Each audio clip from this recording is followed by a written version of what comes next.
Hello and welcome to Behind the Lens, the show that brings you career professionals in the multimedia production, broadcast, and film industries. My name is Grace. And I'm Chloe. On today's show, we'll learn about the 3D animation career, plus we get to see what it takes to be a news reporter. All of that and so much more on Behind the Lens.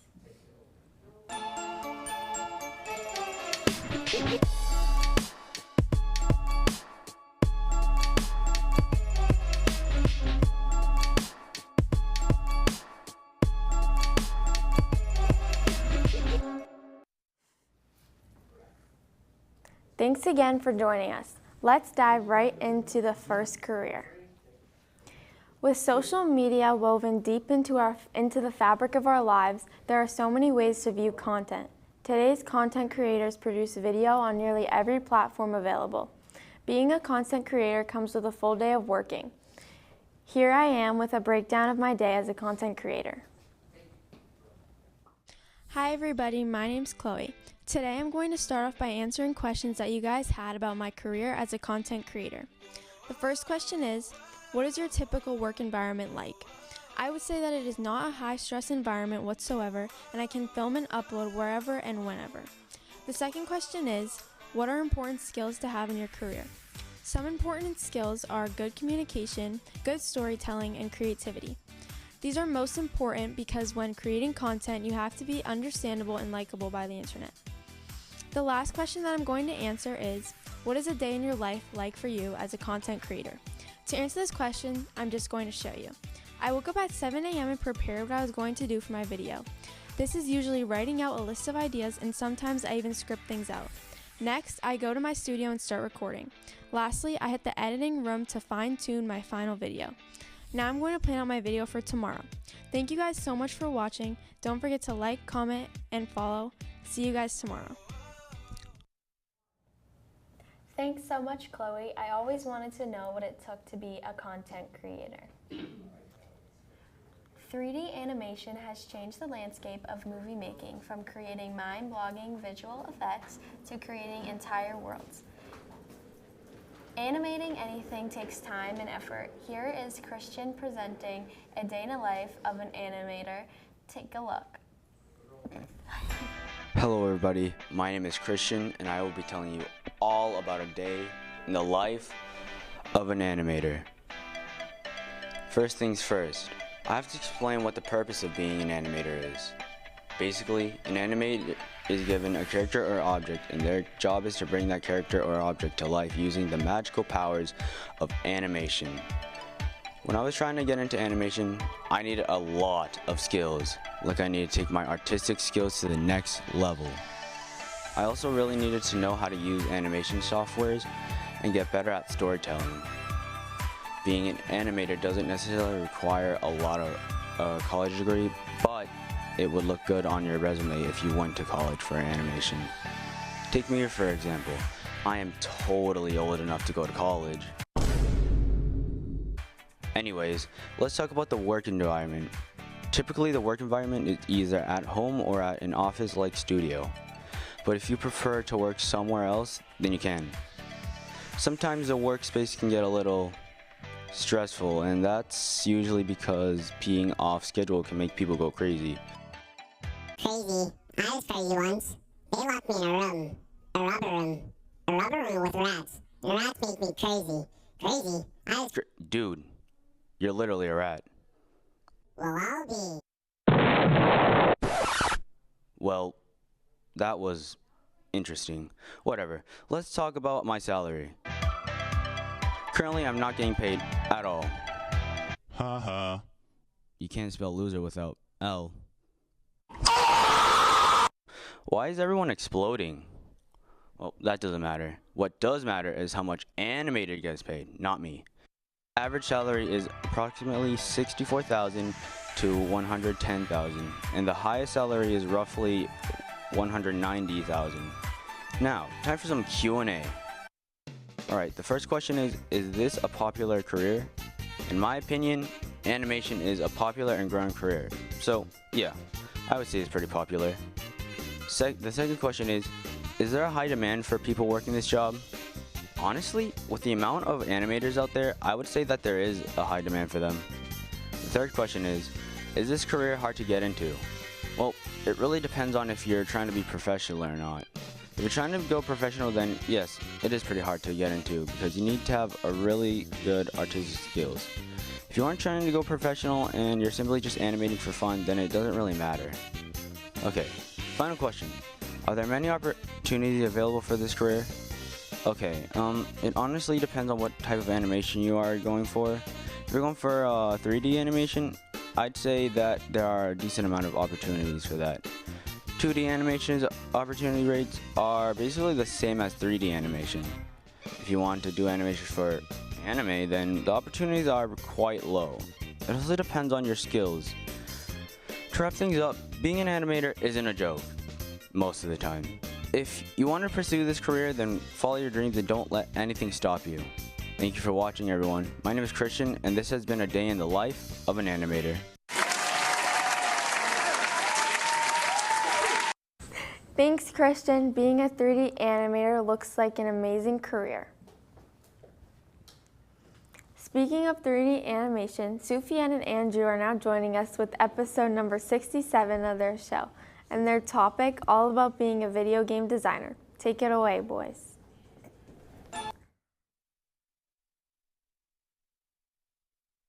Do you ever find yourself thinking, I wonder who made Call of Duty, because they are geniuses? Well, let us be the first to say that it is more hard to make games like these than trying to win in them. But in the end, the rewards are more than worth it. Grab your headphones and lock in with this new episode of Creator YouTube Channel. To be more specific, a video game designer makes the visuals of a game by meeting up with the concept artists. Eventually, once the drawings are finalized, the main subject of this film, the game designers, will use technology to make this concept art come alive on a screen, while coordinating with other members of the team. And if you succeed in doing this, then you'll have between $50,000 and $1,000 by the end of the year. Hello, I like money. Unfortunately, there are also many skills you need to have to actually become a video game designer, like high-end coding, digital animation. There are also many downsides to this career path as well, including the fact that a designer works long hours on a daily basis. Day 3 at non-stop service! And may even need to work longer each day during crunch time, which is when a game's deadline is near and everyone in the studio needs to push themselves to get it done before that date. Both this and fear of project failure can easily overwhelm a game designer, so I would suggest frequent use of stress management tactics for anyone entering this field. But like I said earlier, game designers also make lots of money per year, so all the hard work will be worth it in the end. They also get to attend business trips sometimes, either to trade shows to present the game to the press and potential publishers, or to game industry conferences. So if you like traveling to different places, I would recommend this job. All in all, this career is an excellent one to pursue because despite the high-stress work environment, you can push your creative limits like never before by taking a piece of imagination and turning it into something interactive, which is something many people only dream of doing, not to mention the high pay and frequent business trips.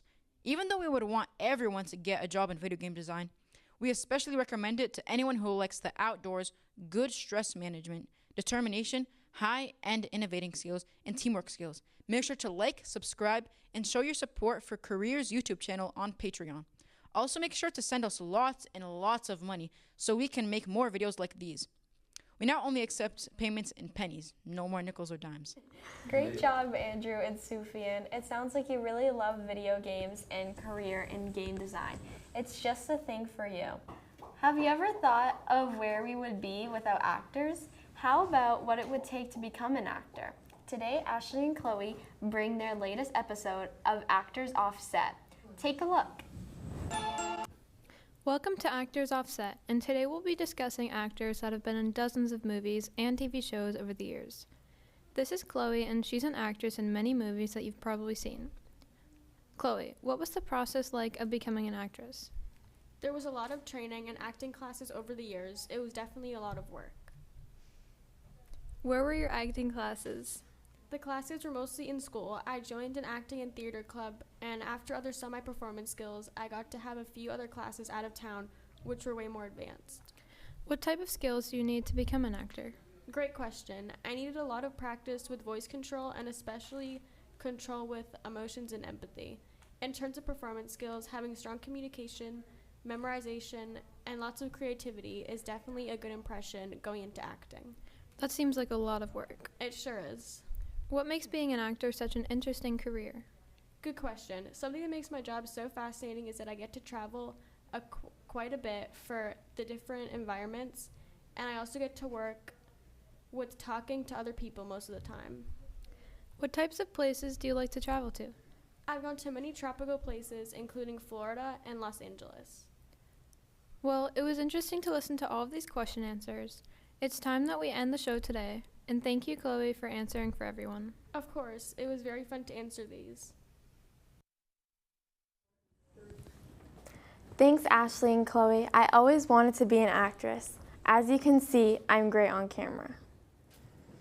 TV announcers are one of the most entertaining jobs in the communication industry. Here's Leah with a one-on-one interview with a radio announcer. Do you ever wonder what a radio TV announcer does for a living? Well, we have Carla to tell you exactly that. Carla, what do you do as a TV announcer? As a TV announcer, I report on various amount of content, such as music, news, sports, and weather. Are there any required skills needed to obtain this job? Yes, strong verbal and written communication, public speaking, abilities, technical knowledge of broadcasting equipment and software. Okay. Are there any college degrees required? Although college degree is preferred, it is not mandatory, but a bachelor's degree in journalism, broadcasting, or communication is common. What's your average salary? My average salary is $40K through $50K per. This career is not popular. High demand is unlikely with strong competition for jobs. What makes this an interesting career for you? This is an interesting career for me because I love speaking and I'm really good at communicating. Thank you, Carla, and that's what it's like to be a TV announcer. What an interesting career. Thanks, Leah and Carla, for sharing your work with us. Creating films requires so many people working together. I mean, have you ever stayed to watch the credits? The film editor is the final person to work on the movies we watch. In our next video, we take a look at the podcast where Hajar interviews Ben, the film editor. Take a look. Why am I supposed to say take a look?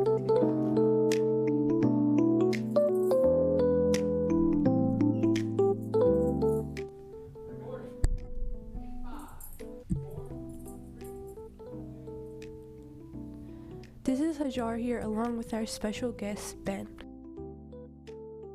Our career of the week is film editing. Our special guest will cover this topic as we interview them.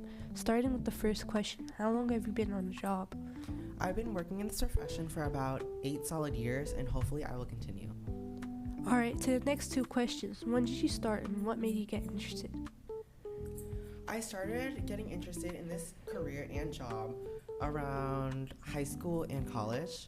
One of the film classes I took in production, I really enjoyed and I found it pretty fun, so I wanted to continue. What's your annual salary? My annual salary is around $50,000 to $100,000 per year, but because of my experience, I'm able to make sort of the in-between, but it also depends on what I edit, what I do, and what industry it's in. Do you think you get paid enough? Based on the work I do, I'd say I do get paid enough, but I would like to get paid more just because certain things are much more time consuming. What's it like to be on a job? It's not hard when you have the experience, but sometimes it still can be difficult, like I said before, but it's just based on the crew and who you're working with. Alright, before we wrap up, I'd like to ask one more question off the chart. Alright, that's fine. Go ahead. Would you recommend a job to our viewers on this podcast? Yes, I would definitely recommend film editing as a career. I find it very fun and entertaining, and I love what I do, so I would say you should consider this as one of your possible careers in the future. Alright, that's enough for today's podcast. For any questions or suggestions, you can find us on X, Instagram, or TikTok.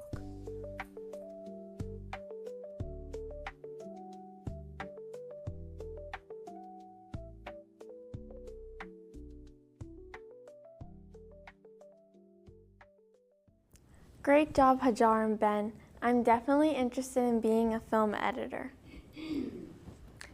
In our final video, we go a day in the life of a camera operator. Here's Ben with everything you need to know. Hello. Hi, my name is Ben. I'm a camera operator. More people should do it because you get paid a lot. I got into it because of my friend who is a cameraman, and he told me it's a good job. And it's really fun. This career is really interesting because you can travel a lot for this job and you'll have fun with it. You'll need good hand-eye coordination and time to prioritize operating cameras. You'll need a lot of equipment, but it's worth it. If you can make a lot of money, you can make a lot of money. The average salary is $58K. The highest is $120K. A lot of people don't start because they think they'll need a college degree, but you don't really need one. You can get one to help you. So if you love photography and good hand-eye coordination, then consider a job as a camera operator today. Well, that's all the time we have today for our show. Thanks for tuning in episode 1 of Behind the Lens. Be sure to like and subscribe to our channel and ring that bell to stay up to date on all things multimedia production career based. We'll see you next time.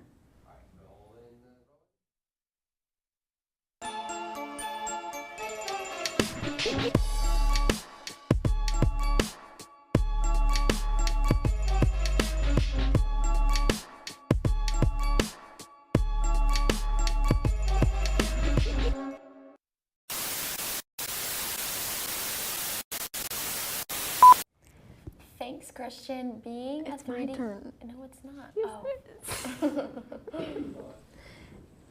Can we restart that? We'll go back up. Episode 6, 7? You get to say it. Oh my God.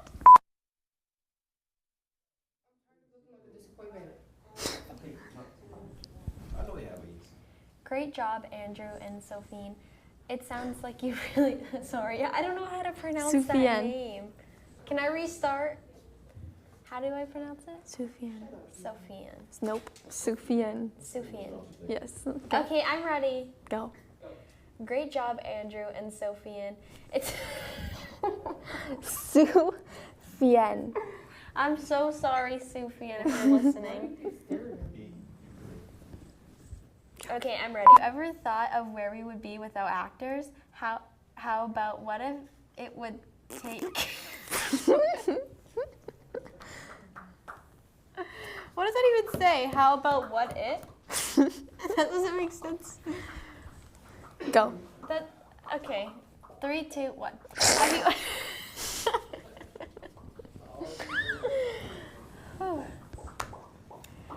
Have you ever thought of where we would be without actors? How about what it would take to become an actor? Today, Ashley and Chloe bring their latest episode of Actors Off Set. Take a look. I'm not on my phone. I'm so confused.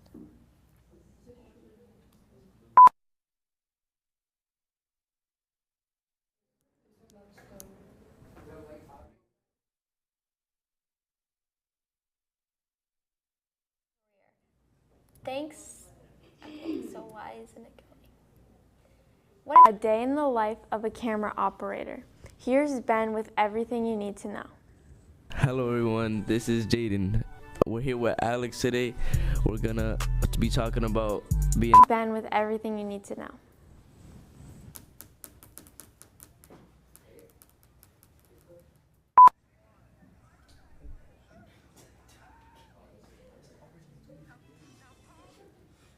If I ever need video evidence of phone use. You didn't give her the 5 count? I did give him What? Well, that's all the time we have for our show. Thanks for tuning into episode 1 of Behind the Lens. Be sure to like and subscribe to our channel and ring the. Why is it so like jumpy?